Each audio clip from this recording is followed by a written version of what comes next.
तर राम राम मंडळी, ओळखलं काय? तर पाहिलं ना भाऊ, माझे व्हिडिओ पाहिले असून तुम्ही कसा वपारा बसला मला सोयाबीनले. तर हे जे झाड आहे हातात नाही, हे जर मला पहिलं दिसलं असतं ना, यावर्षी माझ्या घरावर स्लॅब पडला असता म्हटलं. घरावरती टिनं नाही बदलू राहिलं सोयाबीन मध्ये, काय फायदा हो? पण आता हे याच्याबद्दल याचे झाड आहे, या बुळापासून याला शेंगा आहे भाऊ. तर आता तुम्हाला सांगतो, हे पहा आता याच्याबद्दल हे सर सांगतील काय आहे. तर खरंच भाऊ, हे सोयाबीन म्हणजे असं वाटलं, ते म्हणते ना सोनं आहे सोनं. हे याले पाहून आज मला खरंच वाटलंय सोयाबीन आपलं सोनं आहे म्हणून. हे गेले ते मॅच पेरलं ना, ते काही सोनं फोन नव्हतं. सांगा सर याच्याबद्दल थोडीशी माहिती. नमस्कार मंडळी, मी प्रफुल्ल कापसे, राणा ढिवरा धरणे, तालुका कळंब, जिल्हा यवतमाळ. आज जाजूजी यांच्या शेतामध्ये नायगाव या तालुका बाबुळगाव, जिल्हा यवतमाळ या ठिकाणी आम्ही सर्वजण या ठिकाणी सोयाबीन पाहायला आलेलो आहोत. आणि खरं म्हणजे यावर्षी जर पाहतो म्हटलं तर सोयाबीन आपल्या यवतमाळ जिल्ह्यामध्ये असो की संपूर्ण महाराष्ट्रामध्ये असो, बऱ्याच शेतकऱ्यांचं 10-15% तर 50-60% नुकसान हे यावर्षी झालेलं आहे. ते म्हणजे येलो मोझॅक. सर्वात महत्त्वाचं म्हणजे या जातीवर हे जे पांढऱ्या फुलाची इनोव्हेट 108 पाश्व ॲग्रोजेनेटिक्स या कंपनीची ही जी जात आहे, ह्या जातीवर अजिबातच व्हायरस या ठिकाणी आलेला नाही.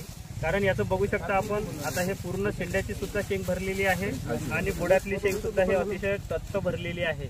आणि याच शेतात नाही, बाकी शेतामध्ये जर पाहतो म्हटलं तर या जातीवर अजिबातच व्हायरस आलेला नाही. ही गोष्ट मात्र 100% नक्की अतिशय जबाबदारीने मला या ठिकाणी सांगावं असं वाटते. जे काही मी फील्डमध्ये फिरलेलं आहे, बाकी ठिकाणी पाहिलेलं आहे, तरी ह्या जातीवर व्हायरस आलेला नाही.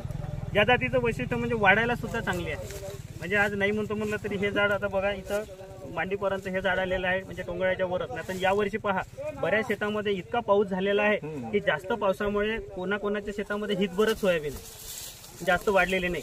काही लोकांच्या शेतामध्ये जर पाहतो म्हणतो एवढ्याली सोयाबीन आली पण त्याला माल नाही. परंतु ह्या जातीला वाढीला व्यवस्थित आहे, मध्यम वाढणारी ही जात आहे. त्याच्यानंतर याचं जे वैशिष्ट्य आहे ते म्हणजे पांढरं फुल आहे. आणि त्याच्यानंतर जास्त पांढऱ्या माशीचा अटॅक सुद्धा ह्या वाणावर जाणवला नाही. त्याच्यानंतर जर पाहतो म्हणलं अळीचा अटॅक सुद्धा काही जास्त जाणवला नाही. तसं नॅचरली पाहतो म्हणलं तर यावर्षी अळीचा अटॅक हा खूपच कमी आहे आपल्या भागामध्ये.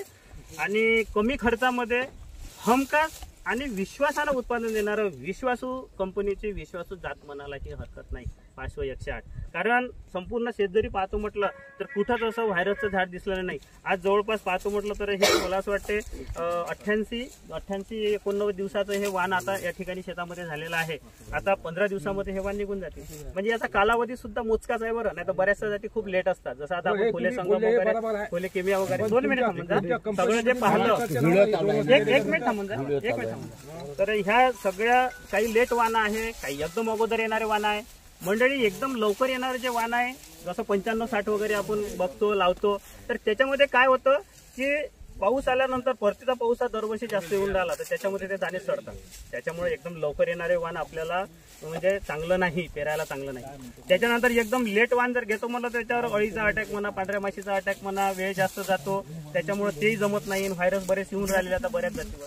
परंतु हे जे मध्यम कालावधीचं वाण आहे, 95 ते 100 दिवसामध्ये येणारं, हे खरोखर अतिशय सुंदर असं वाण आहे. आणि मला असं वाटतं की हे जे पाश्व कंपनीनं, ॲग्रोजेनेटिक्स त्या कंपनीनं हे जे वाण इथं काढलेलं आहे, खरोखर त्यांना मला धन्यवाद द्यावा असं वाटते. आणि त्याचे आभार मानावं असं वाटते की अतिशय सुंदर असं संशोधन. कारण हे संशोधनाचाच भाग आहे मंडळी. ना तर आतापर्यंत पाहतो आपण तर जांभळ्या फुलाच्या बऱ्याच जाती आपण आतापर्यंत मार्केटला आलेल्या आहे. वेगवेगळ्या कंपनीच्या वेगवेगळ्या जाती आपण जांभळ्या फुलाच्या लावत आहे. परंतु या वर्षी काय झालं की सर्वीकडे त्या जांभळ्या फुलाच्या जातीवर व्हायरस आलेला आहे. परंतु हे जे पांढऱ्या फुलाची पाश्व 108 जात आहे, याच्यावर व्हायरस अजिबातच दिसत नाही. 100% या वर्षीच्या वातावरणाला हे सूट झालेली व्हरायटी आहे. जास्त पाऊस आला तरी जमलेला आहे, नाहीतर यावर्षी पावसामुळे सुद्धा बऱ्याच जाती वाढलेल्या नाही. तर एकंदरीत सर्व गुण संपन्न ही पाश्व ॲग्रोजेनेटिक्स या कंपनीची इनोव्हेट 108 ही व्हेरायटी आहे असे मला म्हणावं वाटते. आणि खरोखर मी धन्यवाद देतो सरांना की त्यांनी ही जात काढलेली आहे. आणि सर असं संशोधन, नवीन संशोधन तुम्ही तुमच्या कंपनीमार्फत व्हावं आणि आमच्या शेतकऱ्यांचं भलं व्हावं अशी मी हे परमेश्वर चरणी प्रार्थना करतो. धन्यवाद.